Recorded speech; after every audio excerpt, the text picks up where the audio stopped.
I can not see it self, अर्थात आंख खुद को नहीं देख सकती।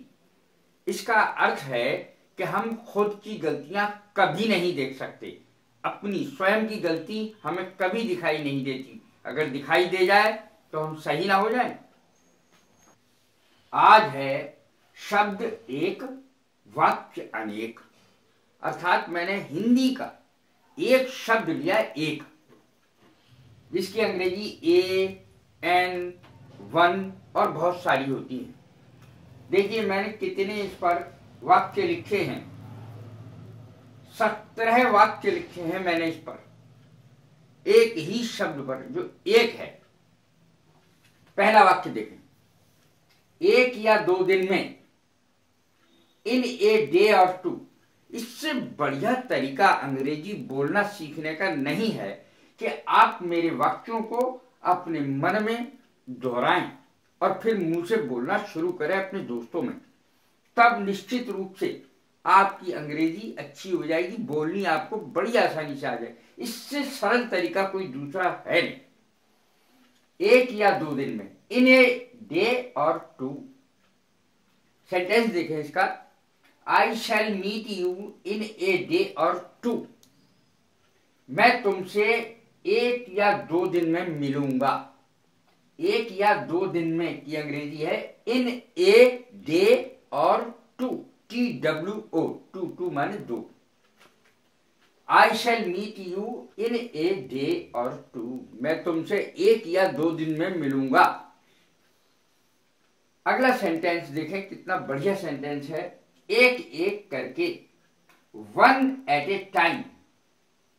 एक एक करके, स्पीक 1 at a टाइम। एक बार में एक आदमी बोलो।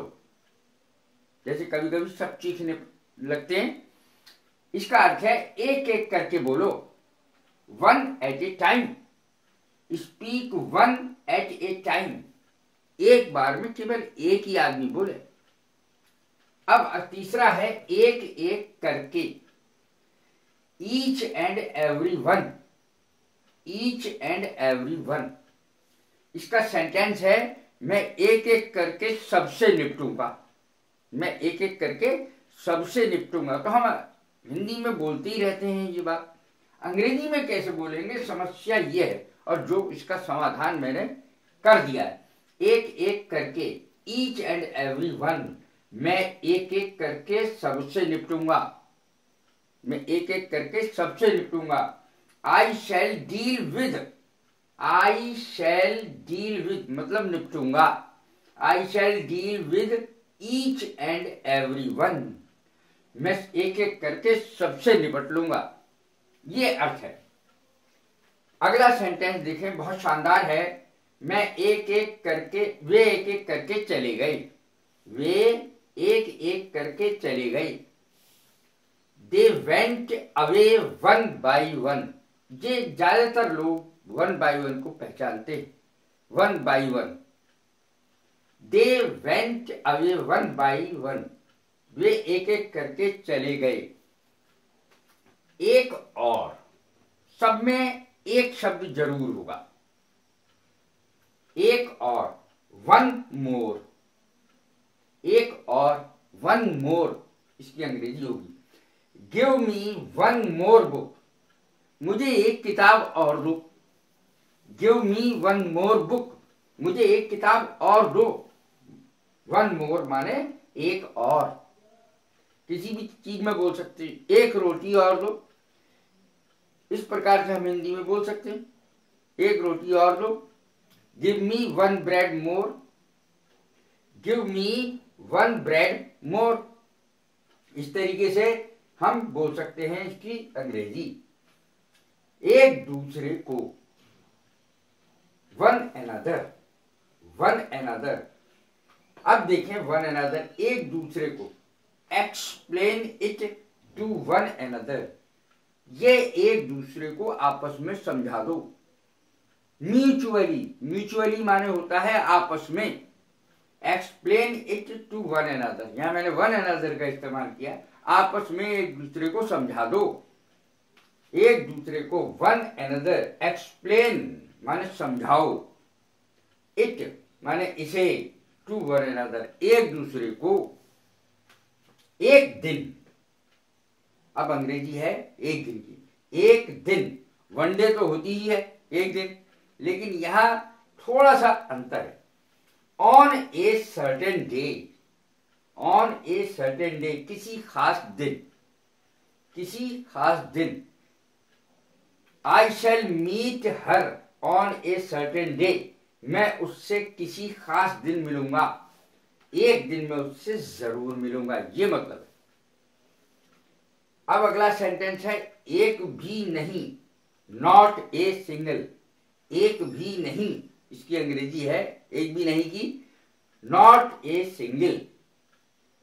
एक भी कमरा नहीं था, there was not a single room, there was not a single room, इसको इस तरीके से ही बोला जाएगा, एक भी कमरा नहीं था, there was not a single room, एक ही, अब शब्द आया एक ही, द सेम, अर्थ होगा अंग्रेजी में बनेगी इसकी द सेम, वे एक ही घर में रहते हैं, वे एक ही घर में रहते हैं, they live in the same house, वे एक ही घर में रहते हैं, they live in the same house, same माने उसी हाउस, उसी घर में, सेम हाउस, उसी घर में, एक ही घर में। एक आंख से सबको देखना, यानी सबको बराबरी से देखना, किसी को छोटा बड़ा करके, अमीर गरीब करके ना देखना, एक आंख से सबको समान रूप से देखना, एक आंख से सबको देखना, इसकी अंग्रेजी है to treat one and all alike. अब देखिए सेंटेंस मैंने बताया है, गांधी जी सबको एक आंख से देखते थे, अगर अर्थात ये है कि सबको समान रूप से देखते थे, उनके लिए कोई ना गरीब था, ना तो कोई अमीर था, ना तो कोई छोटा था, ना तो कोई बड़ा था, सबको एक आंख से देखते थे, समान रूप से देखते थे। तो गांधी जी ट्रीटेड, व्यवहार करते थे, वन एंड ऑल अलाइक, सबके साथ एक साथ। अब देखें इसको, ये भी बहुत इंटरेस्टिंग सेंटेंसेस हैं। एक के 10, जो व्यापारी लोग हैं वो एक के 10 बनाते हैं, लाभ उठाते हैं, तो इसकी मैंने अंग्रेजी करके बताई है, व्यापारी एक के 10 करता है, एक के 10 बनाने की अंग्रेजी मल्टीप्लाई है, मल्टीप्लाई गुणन की अंग्रेजी है, गुणा करने की, एक के 10 मल्टीप्लाई। अब इसको शब्दों में मैंने सेंटेंस में ढाला है, व्यापारी एक के 10 बनाता है या करता है। A businessman multiplies profit after profit, profit माने लाभ, मल्टीप्लाइज माने गुणा करता है, अर्थात बढ़ाता है। A businessman multiplies profit after profit, व्यापारी एक के 10 बनाता है। एक करना, किसी सबको एक कर देना, यूनिफाई, सबको एक कर देना, अर्थात मैंने सेंटेंस में लिखा है गांधी जी ने देश को एक कर दिया, गांधी जी ने देश को एक कर दिया, Gandhi ji unified the country, Gandhi ji unified the country, Gandhi ji ने सब लोगों को हिंदुस्तान के एक कर दिया। अब देखें एक बार फिर, सब में एक शब्द का इस्तेमाल हुआ है, एक बार फिर, once more, speak this sentence once more, यानी समझ में नहीं आया, समझ में नहीं आया तो वो कह रहा है कि एक बार और बोलिए सेंटेंस को, यानी वाक्य को एक बार कृपा करके और बोले। Please speak this sentence once more, इस सेंटेंस को एक बार और बोले, एक बार फिर की अंग्रेजी वंस मोर।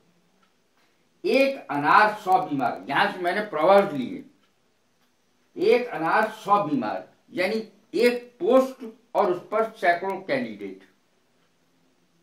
यह आजकल चल ही रहा है कि कोई एक पोस्ट को हजारों एप्लीकेशंस आती हैं, सैकड़ों एप्लीकेशंस आती हैं। एक अनार 100 बीमार, one post and 100 candidates, one post, post एक और उसके सैकड़ों कैंडिडेट उसको अप्लाई करने वाले।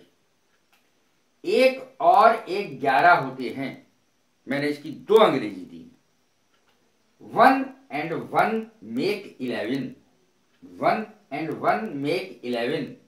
और इसकी दूसरी अंग्रेजी है यूनियन इज स्ट्रेंथ, एकता में बल है, एकता में शक्ति है। यूनियन इज स्ट्रेंथ अर्थात एक और एक मिलके 11 होते हैं। तुम लोग एक और एक मिलके 11 हो रहे हो ना, इस तरीके से हम आपस में बोलते हैं। 1 and 1 make 11 और यूनियन इज स्ट्रेंथ।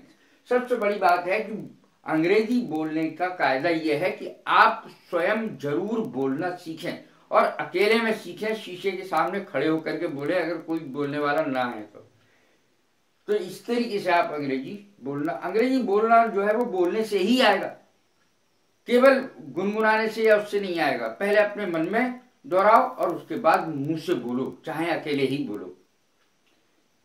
एक और एक 11 होते हैं। 1 and 1 make 11, union is strength. इसकी दो अंग्रेजी हो गई। एक चना भार नहीं फोड़ सकता, एक चना भार नहीं फोड़ सकता का अर्थ है एक अकेला सोल्जर, यानी एक अकेला सिपाही जंग नहीं जीत सकता, बैटल नहीं जीत सकता, लड़ाई नहीं जीत सकता। ए लोन सोल्जर, अकेला सिपाही, can not win the battle, लड़ाई नहीं जीत सकता, युद्ध नहीं जीत सकता। अब अगला देखें, एक पंथ दो काज, एक पंथ दो काज, यानी किलिंग 2 birds with 1 stone, एक पत्थर से 2 चिड़ियों को मारना, यानी एक काम करना और 2 काम का बन जाना। किलिंग 2 birds with 1 stone, एक पत्थर से 2 चिड़ियों को मारना, अर्थात एक काम करने जाओ तो दूसरा अपने आप हो जाए साथ साथ में। यह अर्थ है इसका, एक पंथ दो काज। वे एक ही थैली के चट्टे बट्टे हैं। They are chips of the same block, एक जैसे हैं दोनों, एक ही थैली की चट्टे बट्टे। They are chips of the same block, वे एक ही थैली के चट्टे बट्टे हैं। अब देख लीजिए आखिरी सेंटेंस बहुत शानदार है। यहां एक से बढ़कर एक पड़े हैं, यहां एक से बढ़कर एक पड़ा है, यानी एक से बढ़कर एक होशियार है, उससे बड़ा, उससे ज्यादा होशियार, उसके बाद बहुत होशियार, इस तरीके से एक बढ़कर के पड़े हैं। यहां एक से एक बढ़कर के पड़े हैं। There are so many here, there are so many here, one on the top of the other, या अगर आप one on top of the other ये ना बोलें तो one better than other, one better than the other, एक से एक बढ़कर पड़े हैं, एक से एक बढ़िया पड़े हैं। There are so many here, so many persons are here, ये भी लगा सकते हैं। There are so many persons are here, one on top of the other. इस तरीके से हम इन सेंटेंसेस को बनाएंगे। यदि हम इन सेंटेंसेस को सीख लेते हैं तो हमें अंग्रेजी बोलने में परेशानी नहीं आएगी, लेकिन बोलने से ही बोलना आएगा। अंग्रेजी बोले बगैर बोलना आ जाए ऐसा नहीं हो सकता। इसलिए बोलना तो बहुत जरूरी है, चाहे अकेले में बोलो, चाहे शीशे के सामने बोलो, चाहे अपने दोस्त से बोलो, चाहे अपने घर में बोलो, बोलना तो पड़ेगा। बोले बगैर अंग्रेजी कभी नहीं आ सकती। तो यदि ये मेरी वीडियोस आपको पसंद आ रही हो तो लाइक करें, शेयर करें और सब्सक्राइब करें। God bless you, thank you very much.